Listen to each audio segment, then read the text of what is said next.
Sai Ram, everyone, and welcome back to the Ramakatha Rasavahini, aka Ramayana, as delivered by Satya Sai Baba. And we have now gotten into part 2, and here we're at chapter 2, titled Panchavati. Rama wished to stay at Panchavati on the Godavari for some length of time. So, reclining under the cool shades of a spreading tree, Rama called his brother near and said, "Lakshmana, brother, fix upon a beautiful and comfortable spot in this area, and build thereon a nice little cottage, as charming as you wish." Lakshmana received this order as a dagger thrust. He could not bear the agony. He fell at the feet of Rama, crying out in anguish, "Tell me what crime I committed to deserve this cruel command." Sita and Rama were struck with amazement at this behavior. Rama said, "Lakshmana, I cannot understand what makes you so sad. Have you heard any day a single cruel word from my tongue? Have I become so insane as to utter harsh, unpleasant words to you or anyone else? You attend to my needs and wishes and serve me as the very breath of life. How then can I speak in cruel terms to you? Your grief is meaningless, mistaken.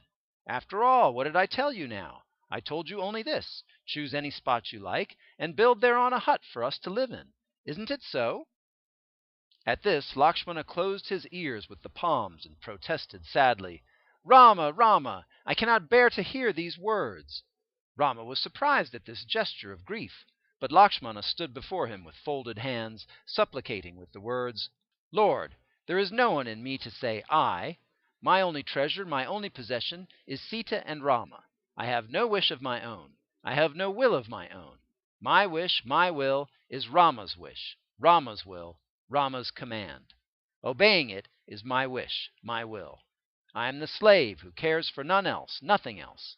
How then can I bear to listen to words which indicate that I have to choose according to my wishes a spot for the cottage, as if I have the capacity and inclination to choose? Had I preferences of my own, how can I be a fit servant of Rama? How can I deserve this privilege and pleasure? It would mean I am unfit to be alive on earth, and my life is but a burden and a shame."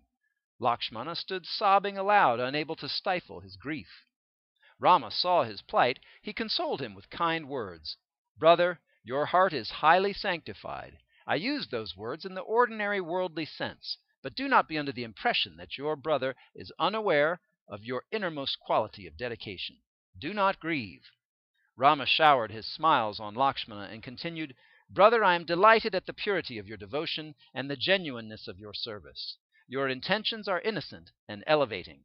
I will not pain you by such words hereafter. I spoke to you the language of common usage, that is all. Do not take them so much to heart. Come, let us go and choose." Saying thus, he took Sita and Lakshmana with him. After traversing some distance, Rama stopped and said, "Well, erect the Parnasala here."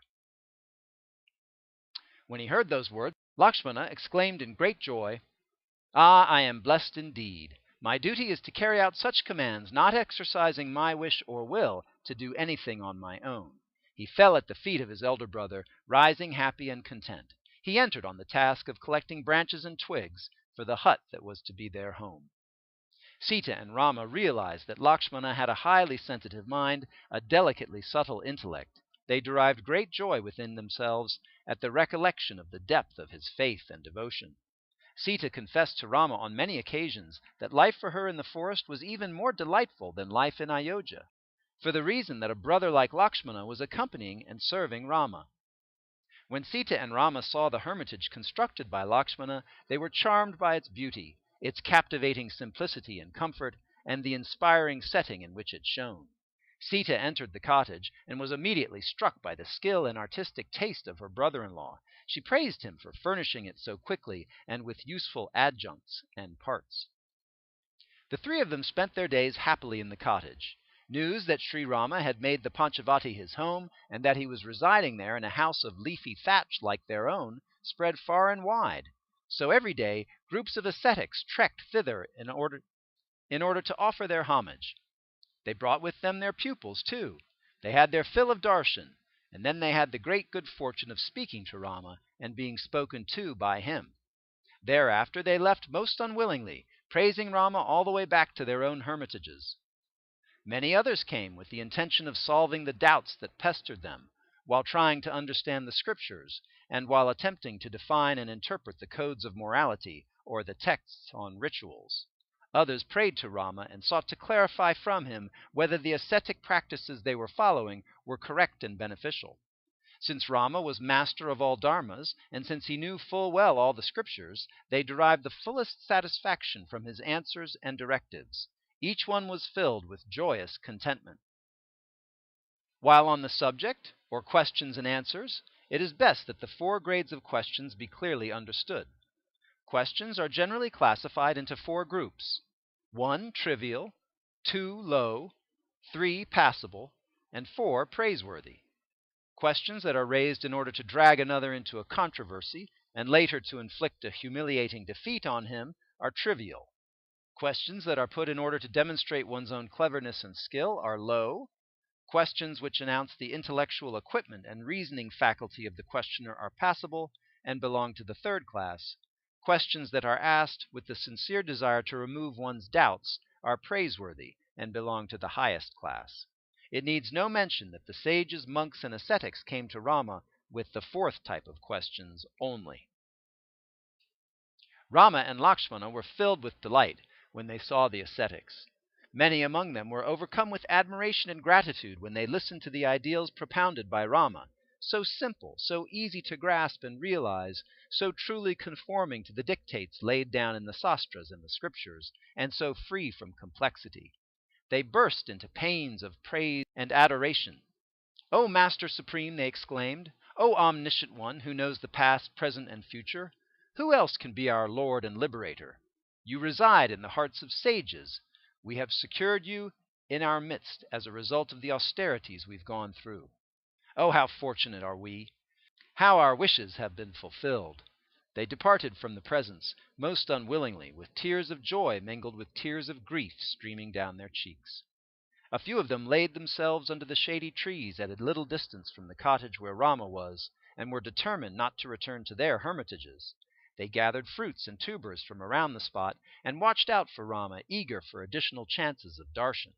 When sometimes Rama came out of the cottage and walked around, they filled their eyes with the unforgettable picture from behind some tree or bush. Thus they spent the days in full contentment.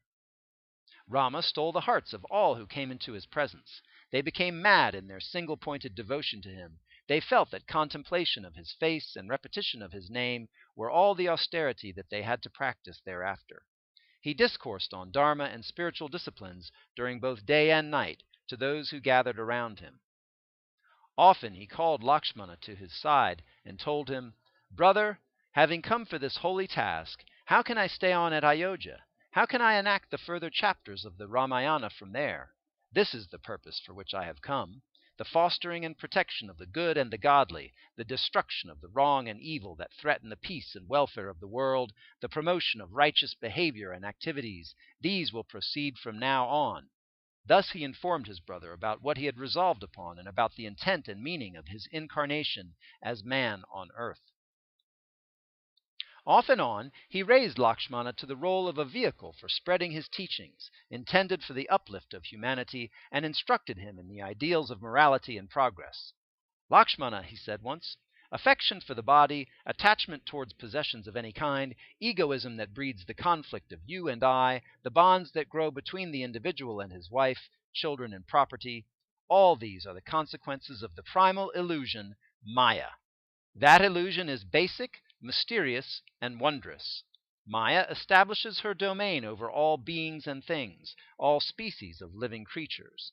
The 10 indriyas, 5 senses of perception and 5 senses of action, have each its presiding deity, and Maya perceives the objective world and derives pleasure therefrom through their instrumentality. Every item and particle of such pleasure is Maya produced, and therefore illusory, evanescent, and superficial." Maya has 2 forms. One type is called Vijamaya, and the other Avijamaya. The Maya named Avidya is very vicious. She causes boundless misery. Those drawn by it will sink into the depths of flux, the eternal tangle of joy and grief. The Maya known as Vidya has created the cosmos under the prompting of the Lord. for she has no innate force of her own. Only while in the presence of the Lord can she create the three-stranded cosmos, prapancha. The three strands are sattva, rajas, and tamas, each of which separately or in some kind of combination is characteristic of beings. Sattva meaning the equal balanced temper, rajas the sanguinary or the emotional, active temper, and tamas the ignorant, inert temper. The truly wise, the jnani, who has realized the reality, is the person who has given up the rights and obligations of caste and society, of age and status, and lives in the constant awareness that all this is Brahman. He has understood that there is no manifoldness or diversity here. It is all one. Sarvam kalu idam brahma, na iha nana asti kinchana. He knows that the entire cosmos is constituted of the same Brahman, that there can be no second entity apart from Brahman. O Lakshmana, you must know that the Trinity, Brahma, Vishnu, and Rudra, or Shiva, are but the reflections of the one Brahman in each of the three strands or attributes, sattva, rajas, and tamas. The rajas attribute is personified as Brahma, the sattva aspect as Vishnu, and the tamas aspect is known as Rudra, or Shiva, or Ishvara. The entire cosmos, including the world, is the manifestation of the one Brahman through one or other or some combination or other of these three attributes. So the wise man will go beyond and beneath these three strands and seek the origin in the one. He alone deserves the name monk or vairagi, for he has no raga, or likes and dislikes. Sometimes Rama had Sita and Lakshmana near him, and explained to them that so long as the individual jivi does not understand aright the affinities it has to Maya and to the Supreme Brahman, it can never liberate itself and merge in the Supreme. It has to remain a particularized individual only, bound by the coils of illusion to the limits of name and form. But, Rama said, the instant the individual discovers and knows that it is but the image of the Supreme, and that the distinction between the Supreme and itself has no basis in truth, Maya will disappear like fog before the risen sun. This is the genuine Atmanyan, for the Supreme is Paramatma, and the individual is the same Paramatma, seen as an image in the body within name and form, the Upadhi. Act in accordance with the rules of conduct laid down for the status you have risen to and the call that has come to you, Swadharma. You derive detachment thereby. Practice yoga, or the search for union with the Supreme. You derive jnana thereby. This jnana is the very last step in spiritual progress. It leads to consummation. Adoring the Supreme with the greatest possible love is called bhakti, devotion. I shower grace on such a one. Bhakti will grant him full prosperity.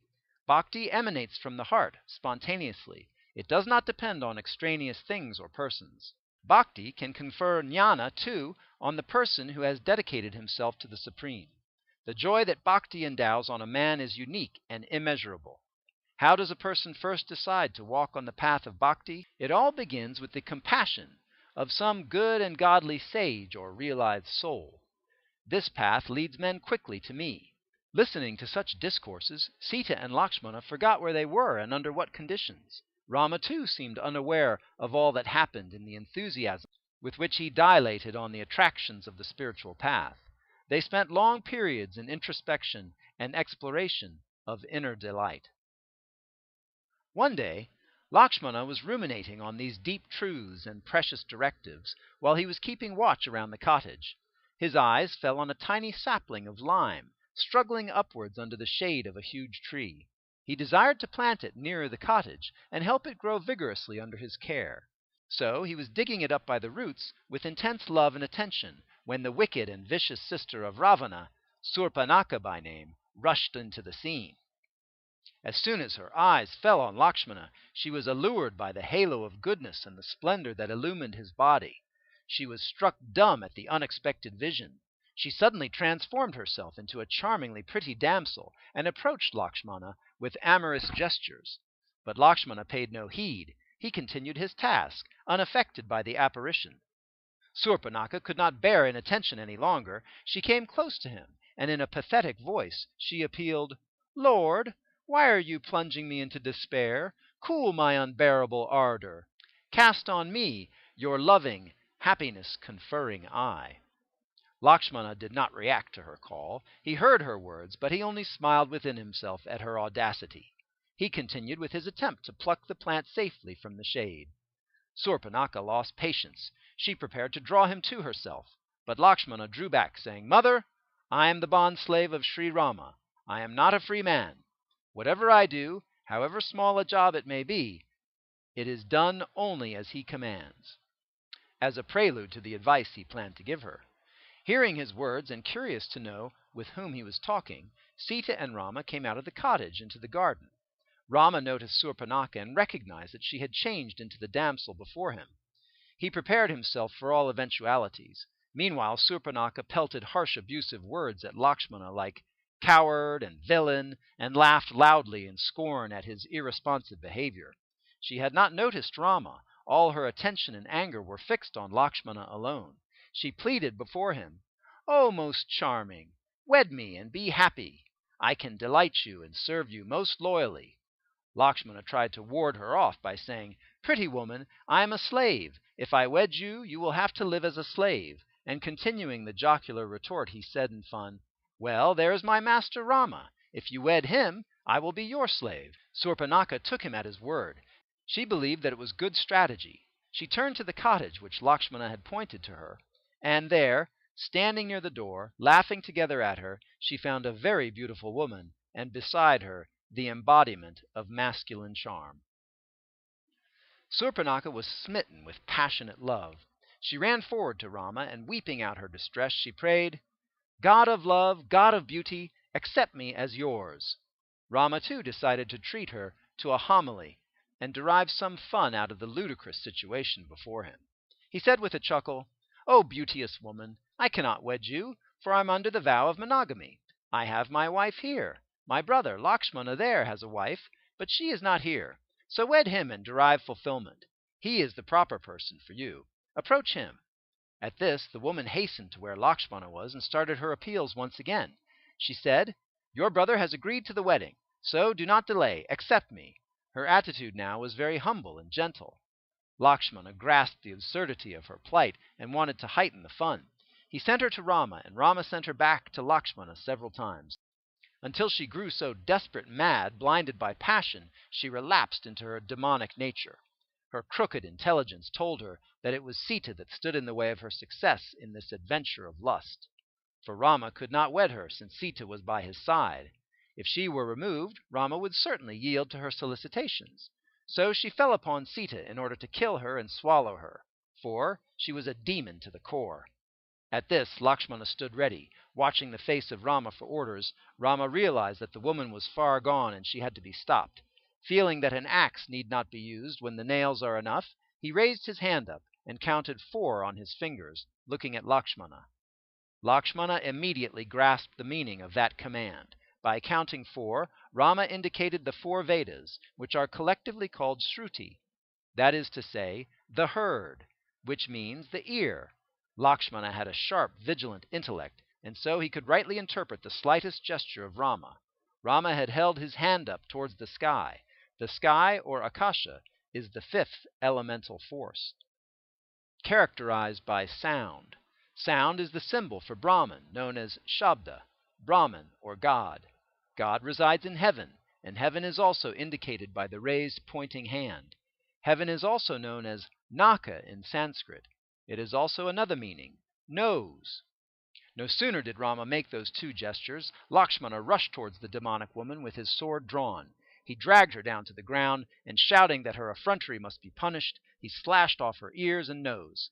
Surpanaka raised such a loud wail that the forest quaked and quivered. She assumed her real shape as an ogress and yelled, "Is this just? How can you deform so cruelly a woman who has come to you? I shall bring my brother Ravana here and inflict retribution for this cruel act." With this she disappeared quickly into the forest. She went straight to the demon chieftains, Kara and Dushana, in the Dandaka forest, and wailed, "How can you bear silently this insult and injury dealt to your sister? For what purpose have you stored so much of valor and might? It is better you burn them into ashes.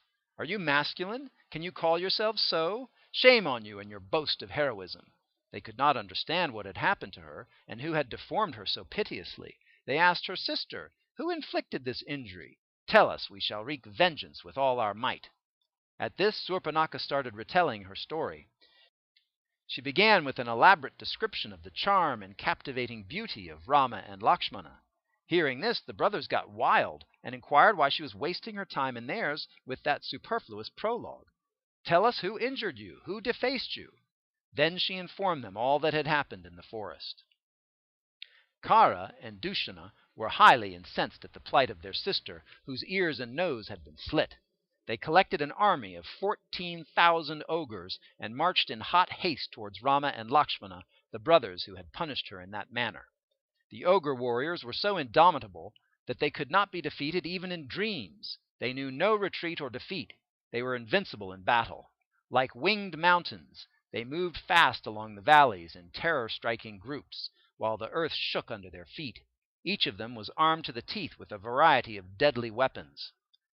The earless, noseless widow, Surpanaka, with her bleeding face, walked in front of the entire force, eager to take revenge. She was leading them to the patch of green where she had met the brothers. But she spelt an inauspicious beginning for the campaign. Hers was the bad omen for the expedition. A bleeding face, a widow, a defective, these are considered bad omens. Surpanaka was all three. The Rakshasas were not aware of the pros and cons of the signs and omens for starting on a march towards the battlefield. They relied on their physical and material might and their nefarious stratagems. It is for this very reason that they are always unable to stand before the might of divine and dharmic forces. For who can withstand the power generated by the observance of Dharma and the grace of God? They never paid attention to the righteousness or divinity. They concentrated all their energies and skills on equipping themselves with physical might. Proud of their weapons, their muscles, and their wickedness, they strode forward into the forest, blowing their trumpets, roaring like lions, bellowing like wild elephants, yelling about their exploits and gyrating wildly in their wild dances. They never realized that their onslaught was comparable only to the onslaught of a sparrow on an eagle. From a distance, Surpanaka pointed out to her brothers the hermitage where Rama was. To arouse the ogres into a final frenzy, the army shouted in unison, "Kill, catch, murder," and ran forward.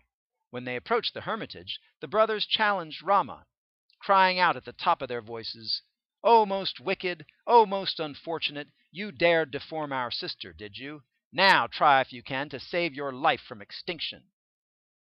Rama was already aware of their approach. He directed Lakshmana to keep Sita away in a cave and be on guard. "Do not worry about me in the least. Nothing ill can ever happen to me," Rama said. Lakshmana knew the might of Rama, and so he obeyed implicitly. He had no doubt at all about Rama's victory. He led Sita into the cave and stayed there itself, with his bow and arrow ready for emergence.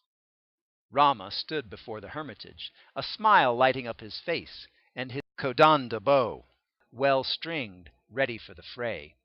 Rama passed his hands gently over the matted hair on his head. At this the ogres saw billions of blinding flashes emanating from the crown of hair. His arms appeared to their eyes as huge multi-hooded serpents, as a lion glares at an elephant and bares its teeth, relishing the victory that was already assured.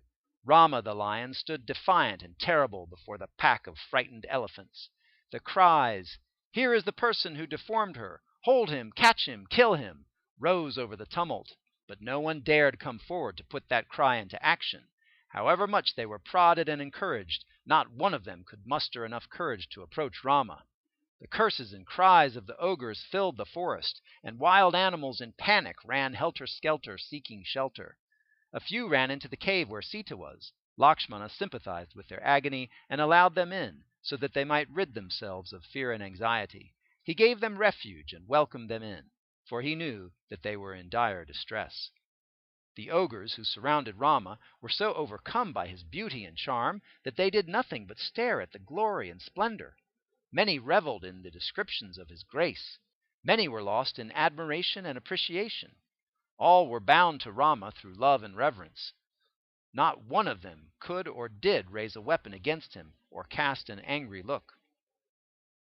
Surpanaka too joined in the praise. She said to Kara and Dushana, who were standing wonderstruck near her, "Brothers, what incomparable beauty is standing before us! I've never seen till now such charm, such grace, such pure harmony, such melodious physique. Do not kill him, but catch him just as he is, and present him to me." The brothers, too, were similarly entranced. They replied, "Sister, we too have never set eyes on such an embodiment of beauty. The nearer we approach him, the faster he binds himself to us, the more we are fascinated by his charm. We do not have even an iota of anger or hatred towards him. The longer we look upon him, the more profuse the joy that wells up within us. Perhaps it is this feeling that is called Ananda by the sages living here." Kara did not like to converse with Rama himself, so he sent a messenger to him to find out from him who he was, what his name was, where he came from, why he entered the forest and took residence therein, etc. The messenger neared Rama and asked him the questions he was directed to place before Rama. Rama smiled at this behavior. He said, "Listen, fellow, I am a kshatriya, come into this forest to hunt wild animals like your master. I am not afraid even of the god of death, Yamaraja. If you feel you have the capacity, come give me battle and win, or else return home, every one of you, and save yourselves from destruction. I shall not kill those who run away from the field." This statement was carried by him back to Kara and Dushana, and it was related to him correctly. At this the brothers took up their arms, the spears, axes, pestles, bows, and arrows, and yelled until the skies were booming with the echo. They showered their missiles upon Rama. Rama cut them into pieces with a single arrow from his bow. Other arrows flew amongst them by Rama, did as much havoc as fire or lightning could do. The ogres retreated before the onslaught, crying out in pain, "O mother, O father, alas, save us!" and so on in sheer agony and despair. Seeing them fleeing, Kara, Dushana, and their youngest brother, Tirisira, called out, "Rakshasas, do not flee from the fight. Whoever is found running away will be killed on the spot by our own soldiers." At this they planned within themselves and said, "Well, it is far better to die at Rama's hand than at someone else's or anywhere outside his presence." So they came back to their ranks and moved forward towards the place where Rama stood. But they were in no mood to give battle. They were so fascinated by the personal charm and splendor of Rama that they stood entranced, gazing at the divine beauty. Meanwhile, Rama let loose the arrow called Samohana, which had the effect of deluding the enemy and confounding them. As a result, each soldier saw his neighbor as the person he had been deputed to destroy. Kara and Dushana had exhorted them to kill Rama, and so each one fell upon the other, shouting, "Rama is here! Here is Rama!" They killed each other in great glee. The entire place was cluttered up with the severed limbs of the ogres. Blood flowed in streams through the forest. Vultures and crows flocked around, eager to fill themselves with the carrion. 14,000 ogres faced one person on that day in that field. The ogres died, every one of them, crying, "Rama! Rama!" when they fell. Kara and Dushana too died, along with their loyal henchmen. The ascetics and sages who witnessed this scene of terror realized the unique valor of Rama and felt happy that the end of Ravana too was certain at the hands of this redoubtable hero. They were confirmed in their belief that Rama was the almighty providence who had come to wipe out from the face of the earth the entire race of ogres or rakshasas, and thereby ensure the peace and prosperity of mankind. As soon as the fierce engagement ended, Sita and Lakshmana came near Rama and prostrated before him. Rama raised Lakshmana gently from the ground and described to him the fate of the 14,000 and their masters during the battle that lasted barely half an hour. He detailed the incidents with evident joy and interspersed the narration with many a smile and chuckle. Meanwhile, the eyes of Sita were roaming over the body of Rama in order to assure herself that he was unhurt and had not suffered even a scratch. The next day, groups of ascetics and sages with their disciples and pupils visited the Panchavati ashram of Rama, for they had heard of the destruction of the ogre army achieved single-handed by the prince from Ayodhya. They extolled Rama for his bravery and bowmanship. Some among them who had acquired the power of forward vision approached Rama in all humility and said, "O Master, you have to be vigilant and alert in the coming days. The Rakshasas are opposed to all limitations and regulations that justice and uprightness impose. Their daily routine is to cause harm to all and sundry. Their highest goal is to fulfill their selfish desires. They do not care how they fulfill them and by what means. They have an elder brother named Ravana, who possesses vastly greater powers. His army is many millions strong. This termagant will certainly go to him and bewail her fate, and he won't desist from taking up her cause and trying to wreak vengeance on those who disfigured her." Thus they forewarned Rama and Lakshmana, giving them such information as they had with them. Rama listened to them with a smile playing on his face. He said, "Yes, yes, I am not unaware of this. I have come on this particular mission." He nodded his head, as if he was eagerly looking forward to the happy event of the encounter with Ravana himself. But he did not speak more. He sat as if he was innocent of any knowledge of the future. He turned his eyes on Lakshmana, and with a twinkle in the eye he told him, "You heard it, didn't you?" Turning to the sages, Rama said, "Please do not become anxious or worried. I am prepared to meet all situations." They were consoled and comforted by that assurance and promise. Rama instilled faith and courage into them and allowed them to return to their hermitages, confident that they can continue their studies and practices in peace and tranquility, undisturbed by the Rakshasa hordes. As the sages foretold, Surpanaka lost no time to appear before her brother, Ravana, rending the air with her weeping.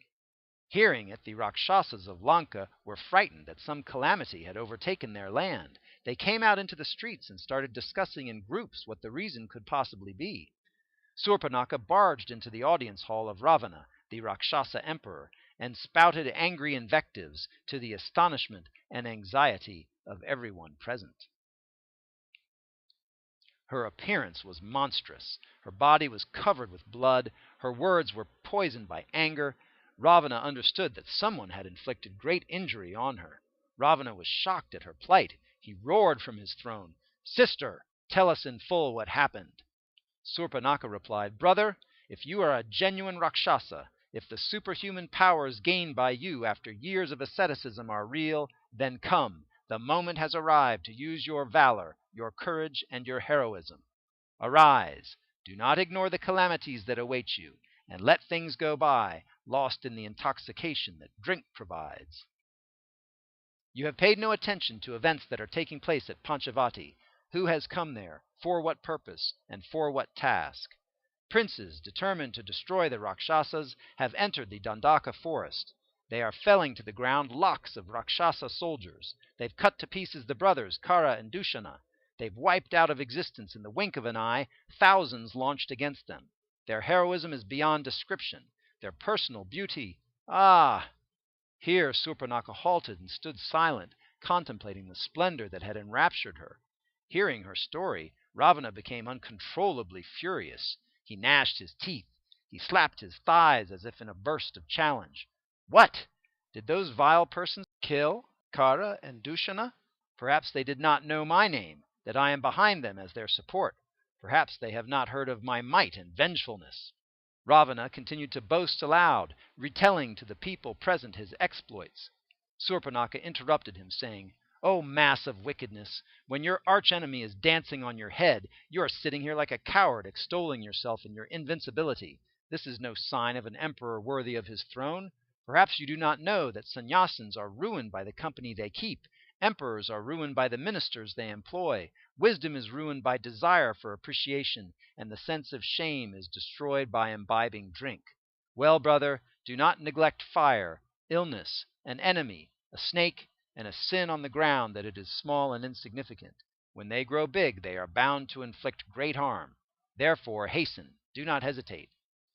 These words of Surpanaka poured the poison of hatred into the ears of Ravana.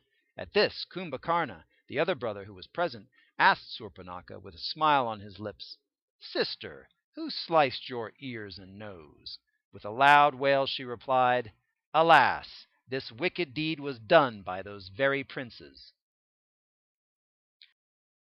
Ravana then consoled her to some extent. He then asked her, "Sister, the nose is on the face, the ears are on the sides of the face. They cannot be sliced at one stroke. Now tell me, were you sleeping soundly when they cut them off? This is indeed surprising." The people present also wondered how it could have happened. Surpanaka replied, "Brother, I lost all awareness of my body. Why, of the region where I was. When those soft, sweet hands touched me, when my eyes were drinking the charm of their beautiful faces, I was not conscious of what they did. The very sight of those princes rendered me so entranced that I lost all awareness of myself and the surroundings. What shall I say of the ecstasy I derive by conversing with them? They bubble over always with joyful smiles. They know no other attitude or reaction. Even masculine hearts will surely be fascinated by their charm. They are really enrapturing representations of the god of love. I've never so far set eyes on such beauty. Fie upon our Rakshasa prowess, our vile stratagems, our abnormal figures, our ugly appearance. We are indeed disgusting. Look upon them but once, you will swear I am right. Why, Kara and Dushana, who died in the battle, were reluctant to fight with them. They were protesting and pleading with me. How can we feel enmity and fall upon these embodiments of auspiciousness and paragons of beauty? The courtiers and ministers assembled in the hall listened to this description with awe and delight. Her words confounded even Ravana. The picture of Rama that she drew was something that gave him great joy and peace when he contemplated on it. Deep within him he felt an urge to cast eyes on that inspiring embodiment of divine charm. As he listened to his sister, the anger that had raised its hood within slowly slithered away. He decided to investigate calmly what really happened at Panchavati. So he addressed his sister thus: "Sister, tell me, do those two brothers live at Panchavati all alone? Or are there others with them? Have they no followers, companions, or courtiers?" Surpanaka replied, "No, they have no band of bodyguards or kinsmen or warriors. The elder of the two, named Rama, has a woman with him, who is endowed with superlative beauty. She's even more charming than they. She's the very goddess of love in human form. The two brothers are resident at Panchavati with this woman. They roam about freely and without fear in the forest glades and valleys. In fact, I have never so far set eyes on such perfect feminine beauty. The like of her does not exist on heaven or earth."